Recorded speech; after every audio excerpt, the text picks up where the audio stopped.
이 집을 파괴할 건가요? 비명은 유리가 깨지는 소리 같았다. 날카롭고 차가웠다. 부엌 한가운데서 메아리 쳤다. 시어머니이자 할머니인 내가 버릇없는 아이처럼 서 있었다. 생일 케이크를 떨어뜨린 참이었다. 전부는 아니에요. 그냥 마지막 촛불을 조정하다가 실수로 회전판을 기울였어요. 노란색 숫자 6이 왼쪽으로 살짝 기울어져 있었어요. 좀 더 똑바로 하고 싶었어요. 그냥 고개를 살짝 기울여서 조정하려고 했는데. 그런데 손이 떨렸어요. 지난 몇 년 동안 손이 계속 떨렸습니다.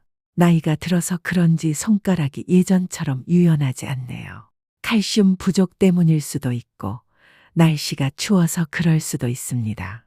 신경 쓰지 않았습니다. 오랫동안 아무도 제가 피곤한지, 춥거나 지친지 물어보지 않았기 때문입니다. 케이크가 살짝 미끄러졌다. 종이 바닥이 도자기 접시에 살짝 닿았고 부드러운 흰색 아이싱이 눌려 가장자리가 일그러졌다. 양초가 반으로 부러졌다. 한쪽은 기울어지고 다른 쪽은 떨어졌다. 바닐라 향은 좋았지만 케이크는 예전 같지 않았다. 고개를 들어보니 온 가족이 나를 보고 있었다. 며느리 서경이는 분노에 얼굴이 창백해졌다. 허리에 손을 얹고 숨을 거칠게 쉬며 마치 내가 못 들은 척 반복했다. 엄마, 뭐 하는 거야? 내가 손대지 말라고 했잖아. 이 케이크는 미술관 빵집에서 87만 원 주고 샀는데 엄마가 망쳤잖아? 그 목소리, 뭔가 목이 메었다. 마치 그 말이 귀에 닿지 않고 가슴에 꽂히는 것 같았다. 나는 재빨리 말했다. 죄송해요. 촛불을 바로 세우려고 했는데 그녀가 방해했다. 필요 없어요. 엄마는 항상 잘하려고 의도를 하시는데 이렇게 됐네요. 작년에 엄마가 새로 산 그릇 세트를 깨뜨리셨고 겨울에는 미역국을 태워버리셨어요. 이제 케이크 차례예요. 정말 엄마 가만히 앉아 있을 수 있나요? 생일 파티의 분위기는 얼어붙었다. 도윤이는 내 아들 그저 고개만 숙인 채 아무 말도 하지 않았습니다. 손자 은재는 깨진 촛불을 멍하니 바라보았다. 울지는 않았지만 입술을 삐죽 내밀고 있었다. 작은 숟가락을 쥔 그의 손은 허공에 멈춰 있었다.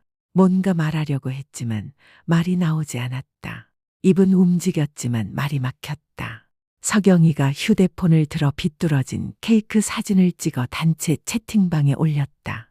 똑똑한 소리가 들렸다. 아예 첫 번째 생일인데 케이크는 마치 내 감정 같았어요. 뒤틀리고 부서지고 돌이킬 수 없을 만큼. 그녀는 낄낄거렸다. 케이크를 향한 게 아니었다. 나를 향한 것이었다. 나는 거기 서 있었다. 얼굴이 뜨거웠다. 심장이 쿵쾅거렸다. 화가 나서인지 창피해서인지 알 수 없었다. 어쩌면 둘 다일지도 몰랐다. 오늘 아침 생각이 났어요. 일찍 일어나 제일 부드러운 소고기를 골라 갈비찜을 만들었어요. 테이블을 닦고 아이가 제일 좋아하는 색깔인 파란색과 흰색 풍선을 달았어요. 배달원에게서 케이크를 받아 들고 기울이지 않게 조심해 라고 말했던 것도 저였어요. 하지만 이제 촛불을 맞추려고 했다고 해서 모든 노력이 물거품이 되었다. 아무도 내가 만든 음식을 기억하지 못했다. 아무도 내 손이 왜 떨리는지 묻지 않았다. 아무도 내가 손주에게 영양제를 더 샀다는 사실을 말하지 않았다. 케이크를 망친 건 바로 나였다. 나는 은재에게로 돌아섰다. 그녀의 눈이 내 눈과 마주쳤다. 눈을 깜빡이며 수줍어하는 눈빛이었다. 괜찮아요, 할머니. 엄마가 들을까봐 걱정하는 듯 그녀는 부드럽게 말했다. 저는 아직도 이 케이크를 좋아해요. 나는 웃었다. 하지만 목이 메었다. 나는 살짝 고개를 끄덕였다. 그렇다면 다시 촛불을 켜겠습니다. 서경이 다시 으르렁거렸다. 엄마, 필요 없어요. 내가 치울게. 넌 가서 자. 자러 가. 그게 내 얘기가 아니라는 걸 알았다. 다시는 건드리지 마. 나는 의자로 물러나 앉아 무릎에 손을 얹었다. 살짝 떨리는 손길. 케이크 냄새는 사라진 듯했다. 타오르는 촛불 냄새는 여전히 손가락에 남아 있었다. 하지만 가장 오래 남는 냄새는 소외감이었다. 도윤의 엄마, 은재의 할머니인 나는 그 순간 그저 파티를 망치는 존재일 뿐이었다. 케이크, 촛불, 손짓 하나, 그리고 내 모든 친절은 하나의 밈으로 포장되었다. 나는 여전히 조카 생일 파티가 한창인 그곳에 앉아 있었다. 하지만 벌써 오랫동안 나는 더 이상 가족 식사에 참여하지 않았다. 그 생일 이후 나는 이 집에서 사라졌다. 아무도 아무 말도 하지 않았다. 아무도 선언하지 않았다. 하지만 모든 것이 조금씩 내가 없는 쪽으로 움직이기 시작했다. 저녁은 내 부름 없이 차려졌다. 예전에는 밥, 국, 반찬까지 내가 직접 차려주곤 했는데 이제 서경이가 모든 걸 혼자 해냈다. 빠르고 깔끔하고 정확하고, 그리고 내가 들어갈 자리도 없었다. 한 번은 국을 조금 데우려고 발끝으로 부엌으로 들어갔는데 서경이 바로 뒤에서 들어와 나를 살며시 밀어냈다. 무리한 건 아니었지만 내놔 라고 알려주는 정도였다. 나는 뒤로 물러섰다. 화가 나서가 아니었다. 더 이상 어디에 서야 할지 몰랐기 때문이었다. 아들 도윤이가 점점 말이 없어지고 있어요. 일도 바쁘고 피곤하고 어쩌면 저와 아내 사이에 서 있는 게 어색할지도 몰라요. 하지만 너무 오랫동안 침묵을 지키면 사람들은 대화 없이 사는 법을 배우게 될 거예요. 가끔 이렇게 묻곤 해요. 오늘 점심 먹었어? 네. 그가 대답했다. 그리고 그게 전부였다. 질문은 단 한 번도, 직접 쳐다보는 눈길도 단 한 번도 없었다. 예전에는 그가 직장 생활에 대한 조언을 구하거나 팀 리더로서 겪는 압박감에 대해 이야기하거나 감기에 걸렸을 때 수건으로 몸을 녹여달라고 부탁하던 사람이 바로 나였다. 하지만 이제는 전기세와 수도세를 회계 부서에 납부해야 할 때만 내게 연락한다. 하지만 가장 나를 아프게 한 건 아들이 아니었다. 손자 은재였다. 그는 내가 문을 열 때마다 내게 달려왔다. 같이 자자고 했고 잠들기 전에 3번이나 이야기를 들려주어야 했다. 할머니, 왜 머리가 떡처럼 하얗니? 라고 묻곤 했다. 마치 선물처럼 내 마음속에 새긴 순진한 말이었다. 그런데 최근 몇 주 동안은 예전 같지 않았다. 엄마와 방에서 놀았다. 아빠와 만화를 봤다. 나에게 남은 건 내가 뜬 손자 은재에게 떠준 스카프 몇 개뿐이었다. 아무도 쓰지 않는 서랍 속에 쑤셔 박혀 있었다. 그날 나는 손자 은재 방에 과일 접시를 가져다 주려고 했다. 사과 껍질을 고르게 벗겨 생선 모양으로 배열했다. 손자가 좋아하던 모양이었다. 그런데 내가 문을 열자 서경이가 재빨리 말했다. 엄마, 아기 가르치는 중이에요. 들어오지 마세요. 나는 가만히 서 있었다. 앞으로 나아가야 할지 뒤로 물러서야 할지 알 수 없었다. 나는 돌아서기로 했다. 그날 오후 은재가 TV 앞에 앉아 아이스크림을 먹고 있는 것을 보았다. 나는 은재에게 다가가 옆에 앉아 살며시 미소 지었다. 오늘 기분 좋았어? 새 책 사줬는데. 그것은 눈을 약간 크게 뜨고 나를 바라보더니 다시 화면으로 돌아갔습니다. 다 읽으신 후에 다시 읽어보시죠. 제가 그렇게 말씀드렸잖아요. 그의 목소리는 화난 것도 행복한 것도 아니었다. 그저 공허했다.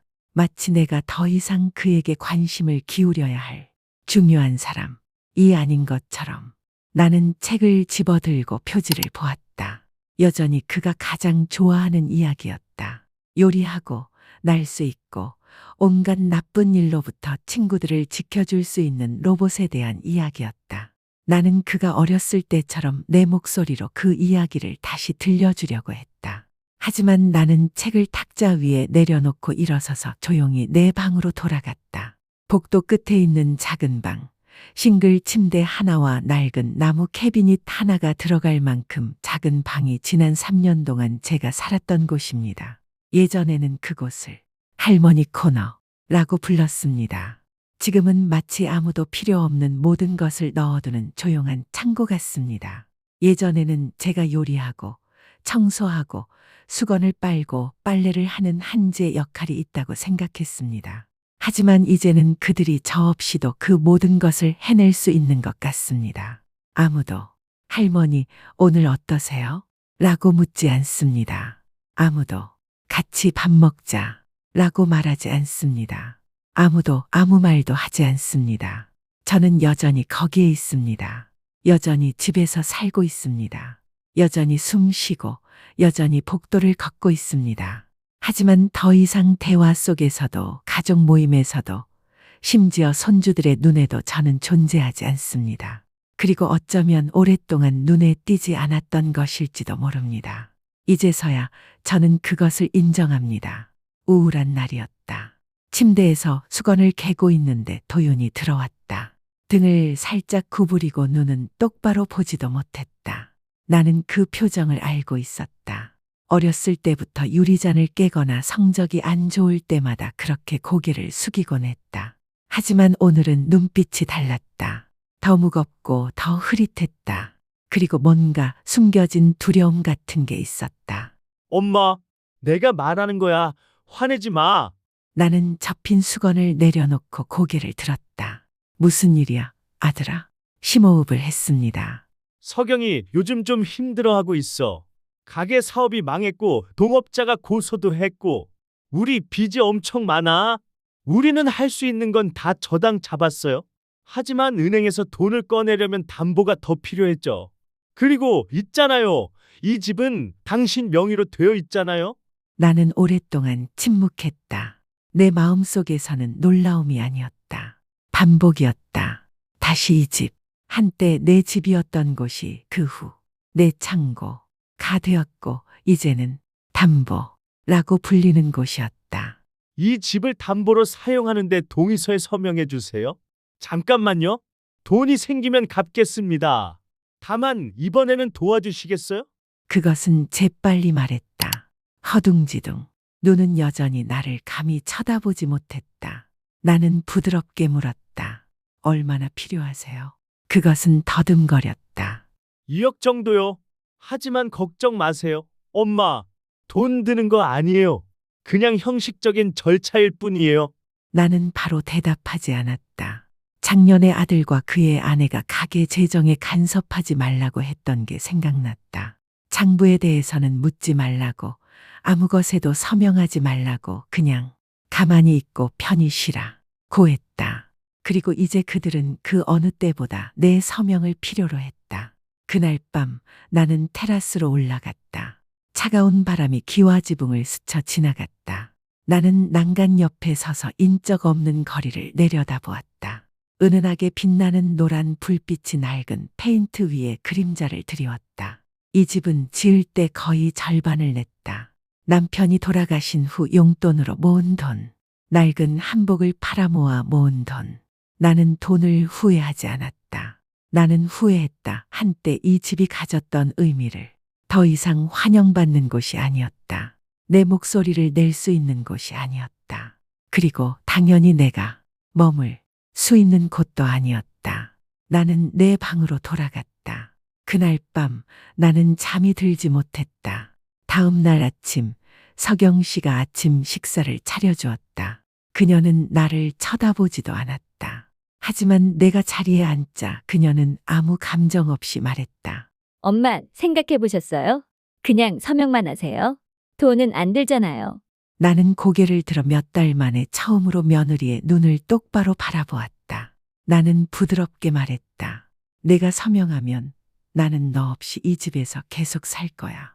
서명하지 않으면 나는 너를 미워할 거야. 그녀는 깜짝 놀랐다. 내가 그런 말을 할 줄은 몰랐던 모양이다. 나는 희미하게 미소 지었다. 돈이 문제가 아니에요. 중요한 건 깨진 신뢰예요. 신뢰가 사라지면 이 집은 더 이상 지킬 필요가 없잖아요.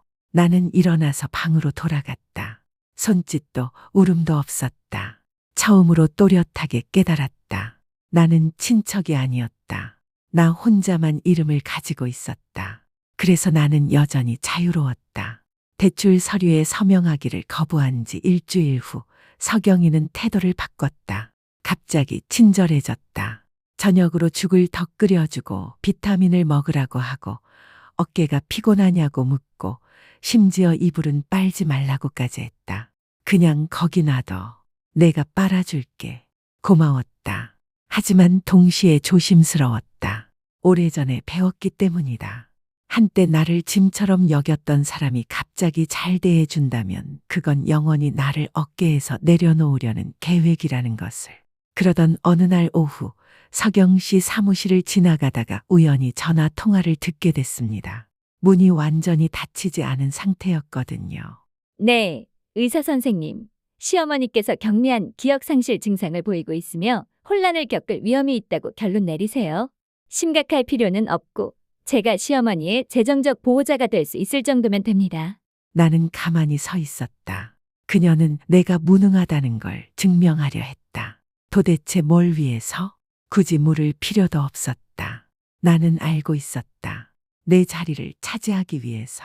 재산 박탈을 정당화하기 위해서. 그날 밤 나는 잠을 이루지 못했다. 하지만 이번에는 고통 때문이 아니었다. 머리가 맑았기 때문이었다.